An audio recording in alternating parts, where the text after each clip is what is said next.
A wonderful actress you've probably seen recently in Fahrenheit 451 or Spider-Man Homecoming, Laura Harrier.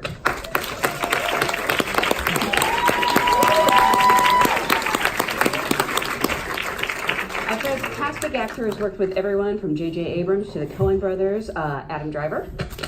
Oh.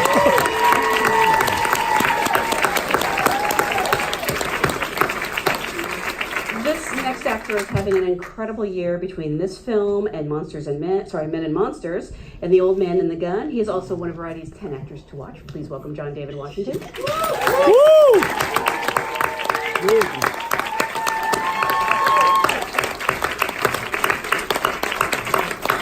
Finally, the gentleman whose 2014 memoir was the basis for this movie. He's the first African-American police officer and detective of the Colorado Springs Police Department. Please welcome Ron Stallworth.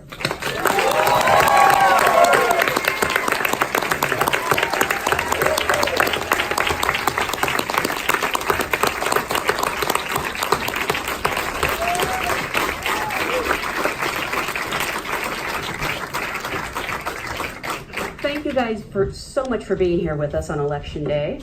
I just want to start at the beginning because your story is so bizarre and audacious, it kind of has to be true. At what point did you realize you needed to tell this story, and who was the first person to come to you and say, this is a movie? Nobody ever said it was a movie. Nobody told me to write the story. I sat on it for all those years. I wasn't allowed to talk after it immediately happened because I was ordered not to talk to anybody, to destroy the records and whatnot, the files, which I didn't do, by the way. And that's how the book was written, based on the official police reports, which I still possess. But 2013, I just decided I want to tell the story. And I sat down and put pen to paper and began writing March of 2013, and 9 months later, Blakkklansman was completed. Wow. And was it Jordan Peele's production company who originally optioned it? No. Originally, it was QC Entertainment, Sean Reddick at QC Entertainment, and then they got it to Jordan. Jordan got it to Spike, and the rest is history. I mean, it's such a great story, so it doesn't surprise me, but I mean, in your wildest dreams, who is better than Spike Lee to make this movie?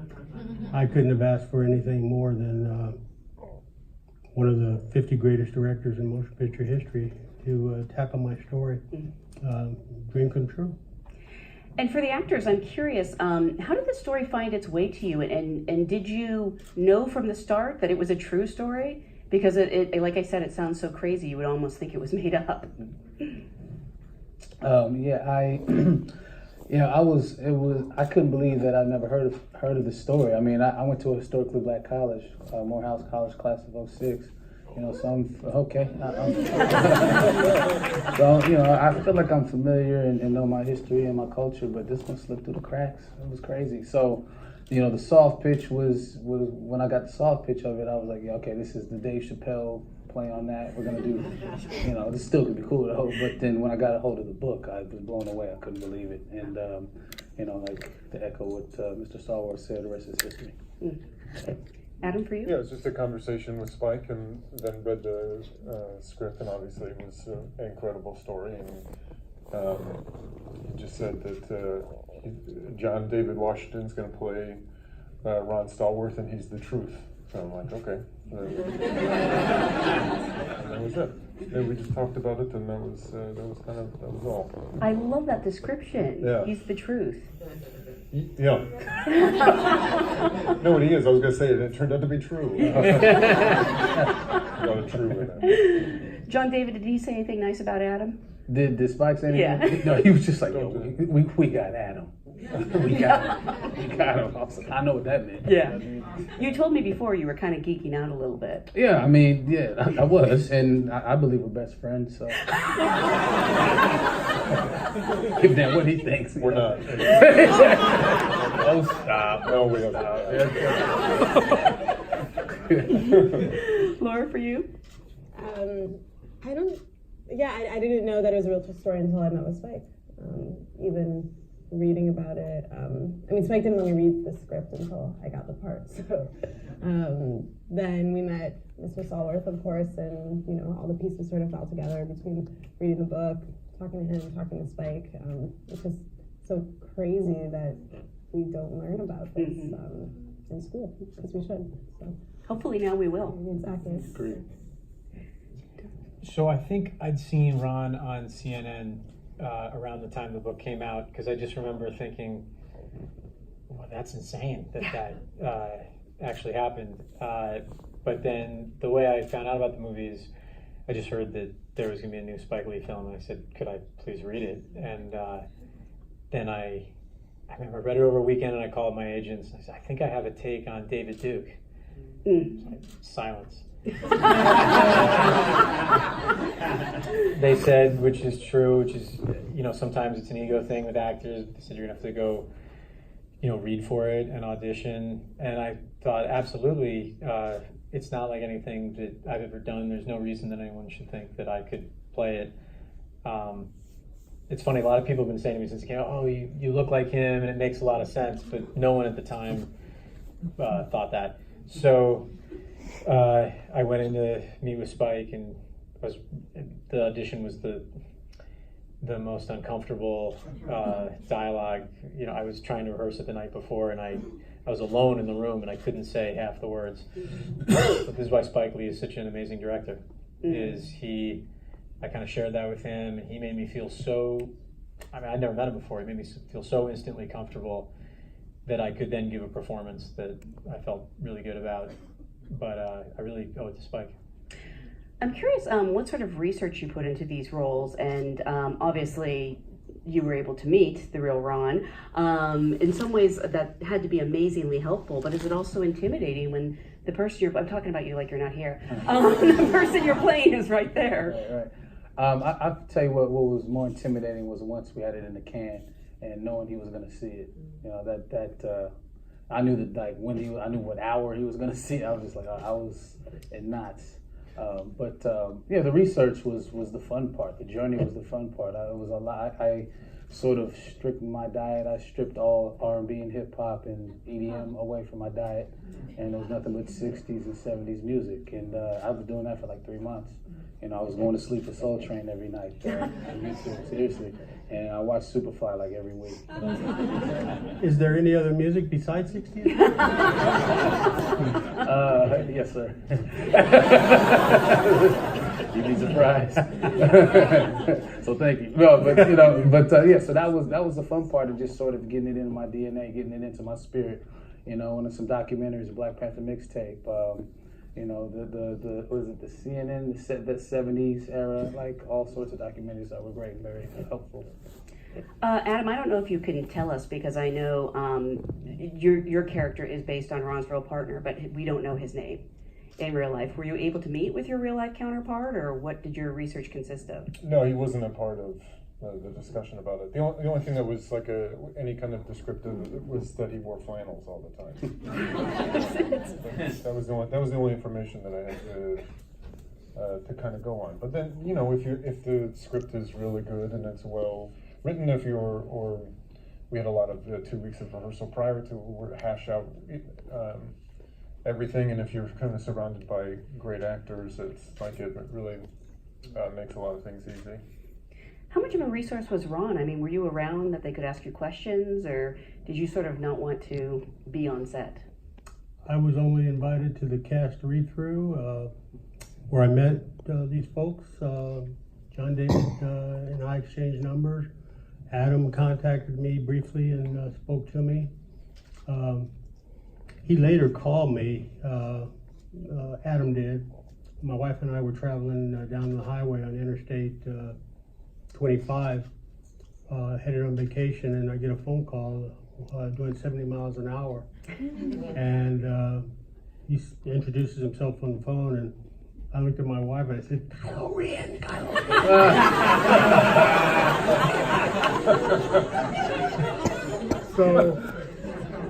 So he had a lot of questions about his character and whatnot. For the record, the real Chuck in my book, Flip in the movie, the real Chuck's about my height. He's nowhere near as tall as Adam is. Well, no one is. I mean, But and he's not Jewish, by the way. really? No, that was creative script writing, and that's one of the things that attracted me to having the story told. Was the two Jewish script writers wanted to play on that aspect to create some of the tension effect when he's in a room undercover with the Klansman people, and it worked beautifully. It worked beautifully. Have you been in contact? Maybe you can't tell us, so maybe I should just stop. But Yeah. okay, have you been in contact with Chuck, and have you seen the movie? I have not been in contact with Chuck. Chuck did not want to have anything to do with my writing of the book. He made it very clear he wanted nothing to do with it. I thanked him, and this was 5 years ago. I thanked him, and we went our separate ways. And since the movie has come out, I did reveal to one reporter that I trusted who Chuck was for him to do a story. And he contacted Chuck. Chuck said he was aware of the movie. He wished me well, but said he didn't want to have anything to do with it, and that's where we stand. Topher and Laura, can you talk a little bit about your preparation for these roles? I know yours was more fun than Yeah, I was gonna say. So I initially met Kathleen Cleaver, who was one of the leaders of the Black Panther Party, and Spike had her over to his house, and we just got to hear her stories and ask her questions about her life with Eldridge and how she got involved in the movement. So that was a really good sort of jumping off point to my research. And then I talked to a lot of people and people who were active during that time, read a lot of Angela Davis's books and watched a lot of interviews with her. And yeah, I also, listened to the music. JD and I shared an iPod on set that I think was your dad's. And then Soul Train, and just trying to immerse myself into that time period as much as possible. And I contacted the BSU at Colorado College too, which was really helpful, and spoke to some people who were active in the BSU during this time then. And that was cool just to get to kind of talk to regular people who, were involved instead of, the famous ones who are the figureheads of these movements, just wanting to know why they felt the need to be politically active. And for me, very different, not as fun, less music. It was like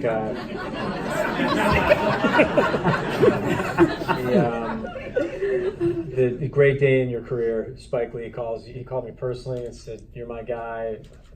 This is amazing." He's a terrible man, but it's a great, juicy role. And then I realized, I'm about to have the worst month of my life. And it really was. I read his autobiography, which is a doorstop. It's huge. And it's kind of not really his autobiography, although he talks about his life a lot. It's really his kind of personal Mein Kampf. I watched a lot of filmed interviews of him from the 70s, listened to his radio show to get his voice down. And then the really helpful thing was he was on a few episodes of Donahue in the early 80s when he was the State Wizard. And watching him deal with a crowd about this size, he kind of, they were there to boo him.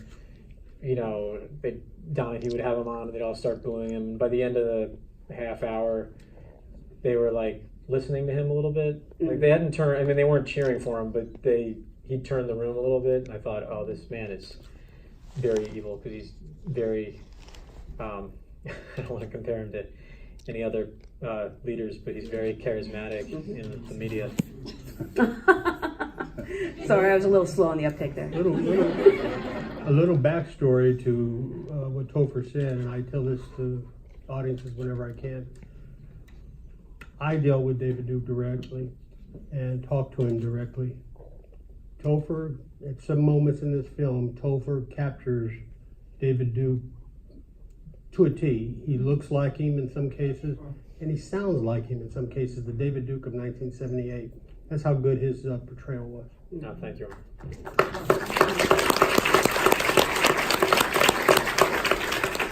That's also why we have him sitting all the way down there. When we're doing press for this, everyone will walk into the room and go, "Good job?" Question mark? I want to talk about the chemistry in this movie because so much of the movie hinges on it. And not just John David and Laura. I mean, I don't know if you guys had any kind of a chemistry read, or really, did you not meet each other until? I don't know. We didn't meet until we were both cast. Wow. Spike made us go to lunch. Yeah, made us go to, yeah. Had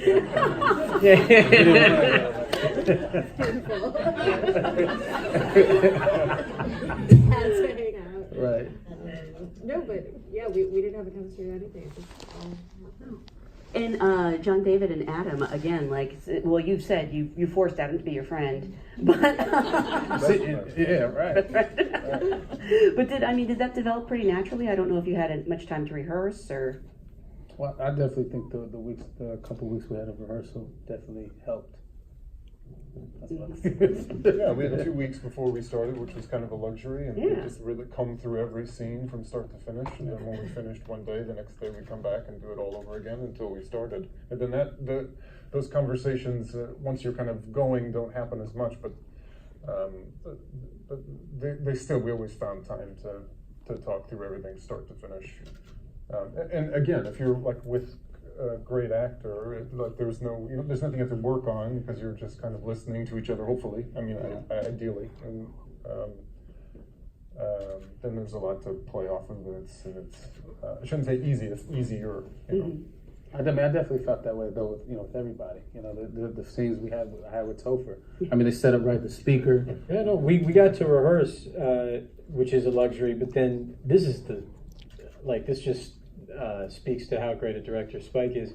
He built the sets back to back, so we could hear each other, and we were both on camera at the same time. Which I mean, I'm sure some of you guys are actors. Like most of the time, we're doing a phone call. You're holding the phone, and some grip is reading the lines off camera, and then later they shoot him, and maybe you didn't even ever talk to the person. Even when you're doing a scene across the table from someone, it's actually not live, right? Because first you're shooting this person for half the day, and then you're shooting the other person. In this case, both cameras were on. We could interrupt each other. Right. So those phone calls were like no acting experience I'd had before, where you can do whatever you want. You're really responding to each other, and I thought they felt different than when I'd ever done something like that on film. You held on to this story for a long time before writing your book, and even though it's set in the 70s, it really feels more timely than ever. That's partially good, partially bad, I guess. That's all bad, sorry. Why do you think now is the perfect time for this story? Without getting political, just look at the climate in America today. That speaks for itself.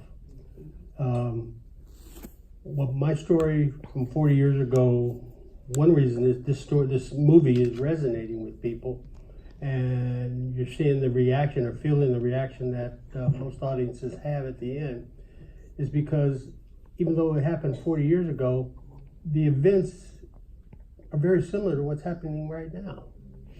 And that's kind of sad. We've made progress in 40 years, and in many cases we haven't. So this story is very meaningful from that standpoint. It captures the essence of an incident in my life, a chapter in my life from 40 years ago, but that chapter is still alive in this day and age. I want to take a couple questions from the audience. If you have one, raise your Can't see hand. anybody. What's that? I can't see anybody. I know. I can see a hand right there. Hey, all right, so my question is for you, Topher. Just about you had to kind of stew in a kind of a hate-filled, place going into David Duke. And when the film was over, and forgive me, it's a little personal, but I'm really curious. How did you sort of process that out, or did that make your relationship with racism or Black people better in some way or worse? Like, what was that like after you sat in that for so long? Well, first, it didn't change any of my attitudes. I agreed with what Spike was saying before the film started. It's part of the reason I wanted to do it with Spike. I don't want to play David Duke in anything. I wanted to play David Duke in a Spike Lee joint. And I also really loved what the script was saying and how it was saying it. I was like really depressed after that month of research. I mean, my wife just hated that period of time. I just go back into my office, and you almost feel like when you're reading some of that stuff, like you're complicit just because you're processing the words. I mean, it's really tough stuff. The good news was when the filming started, for me, the experience of making the film was very similar to what it feels like watching it, which is it's very heavy subject matter, but it's really fun. I mean, it's really, really entertaining film, which I think is great because it invites more people to the table to talk about a really important issue. It certainly doesn't pull any punches, but it's not all one tone. So when we were on set, I felt like, oh, this is, I wouldn't call it fun because it was very hard work and the subject matter was really heavy, but it was, it's fun working with great actors, or it's so rewarding. So I felt so great about the work and about that environment. And then also to have Spike there there were 1 or 2 days where we were doing all clan rally stuff. And that was also, I'm not an actor who like takes it home with me or something. I'm not like a very method person, but once or twice on this, I just was so overwhelmingly depressed. I mean, I'd be shouting hate-filled stuff, and then 300 people would be chanting it and following my lead, and just felt terrible. And that's when Spike would come over and kind of, I wouldn't say Spike doesn't coddle you as a director, but he'd just come over and kind of say, hey, essentially he'd say, I'm Spike Lee, I know what I'm doing. And, you're like, it's not like I'm going to take care of you or something. It's more like, what we're doing here is terrible. In the film it's intercut with a lot of things, but I do it all kind of at once. And he said, it will, you're serving my message and what I'm trying to say, and you'll be happy when you see the film. And he was right, I really was. For those of you not playing David Duke, I'm curious, was it fun? Because there's some very funny stuff in this movie and some very dramatic scenes, and I don't know if you take that work home with you or if you're there's levity on set.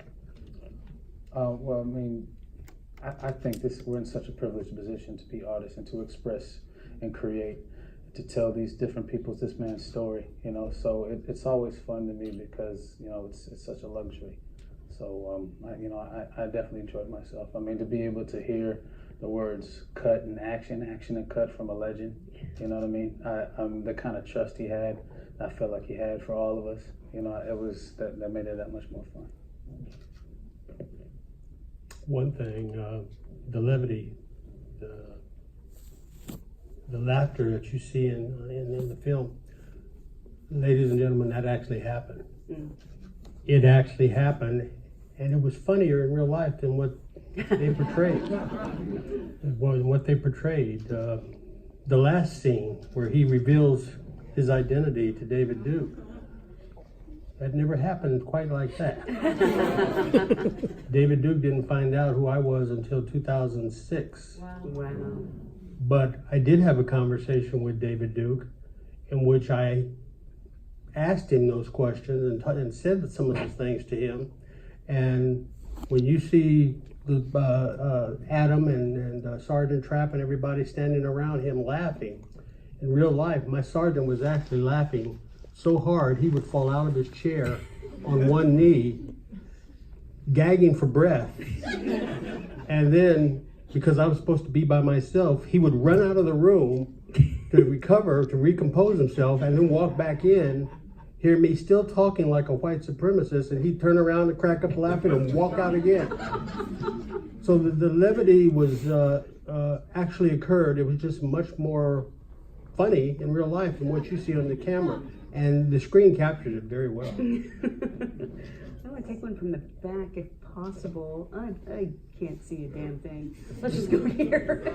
Thank you for taking my question. I love the movie. I have a panel question. Your favorite Spike Lee joint? Favorites. Well, I have to Jenelle included. do the right thing. Malcolm X. Kings of Comedy? Maybe. It depends on You picked the one movie without your dad? Really?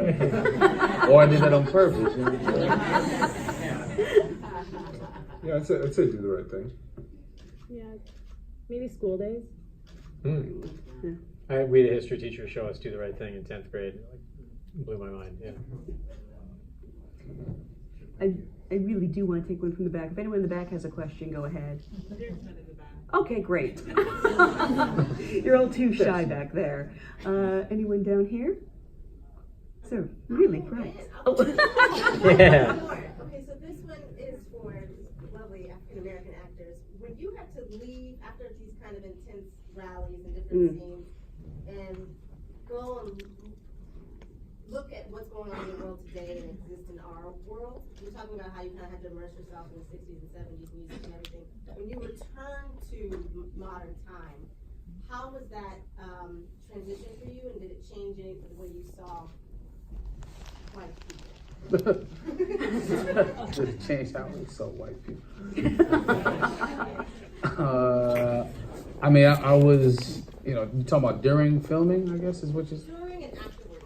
So yeah, well, I guess what I was during filming, and what I guess resonated even more were what's the connectability of the social narrative. How generational hate is and the vernacular of hate. So I find myself realizing due to the research and living in current times, the resurgences of the Klan. How cinema helped them with Birth of a Nation. How David Duke gave them a whole new face. How certain people's in power now are giving stuff a whole new face. So I'm seeing the connectability there, and how, we got a long way to go. Yeah, I mean, I agree with John David. It kind of just, I think Spike's so great through this film by creating this through line, kind of the trajectory of racism. We start with the scene from the Civil War and then ends with what you guys just saw from last summer. So that was really clear, just sort of as a viewer. I think personally, I mean, I didn't have any scenes in the rally like John David did, but I mean, working with Harry Belafonte and being in that scene next to him and hearing him tell that story, which is a true story, it was really moving and tough, but also sort of, I don't know, in a way it was hopeful to have somebody like that who's still fighting the fight and still bringing people together with people like Spike. I want to say too, also, I'm glad you used the word hopeful, because I also felt the same thing. You're talking about white people, but like a huge takeaway of this story is that Ron Starworth received help, from white officers who believed in his mission as well. You know what I'm saying? So it's corny to maybe say, but it's about inclusion. It's going to take all of us together, to achieve what we're trying to achieve.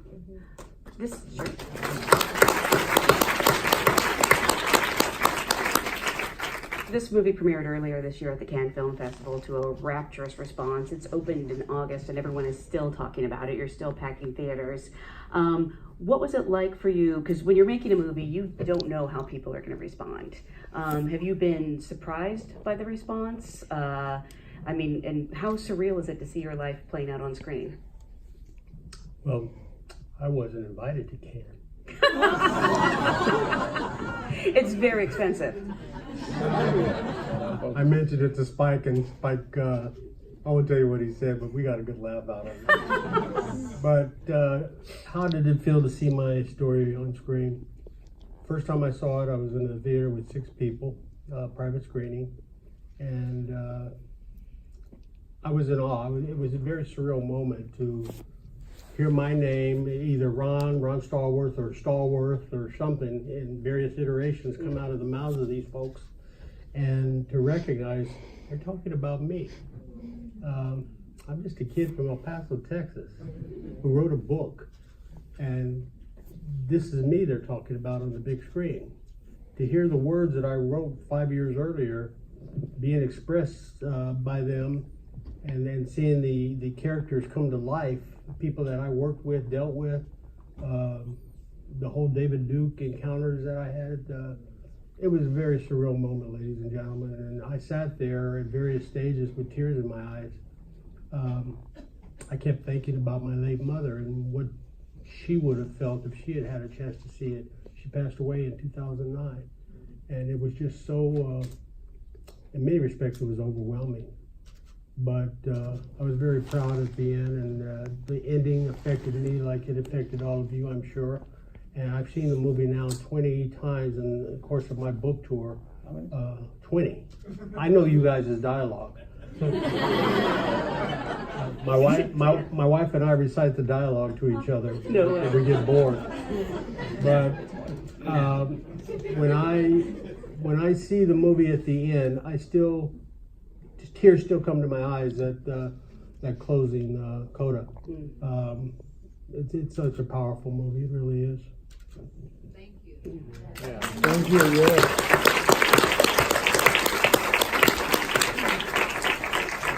Actually, I think you guys are needed somewhere.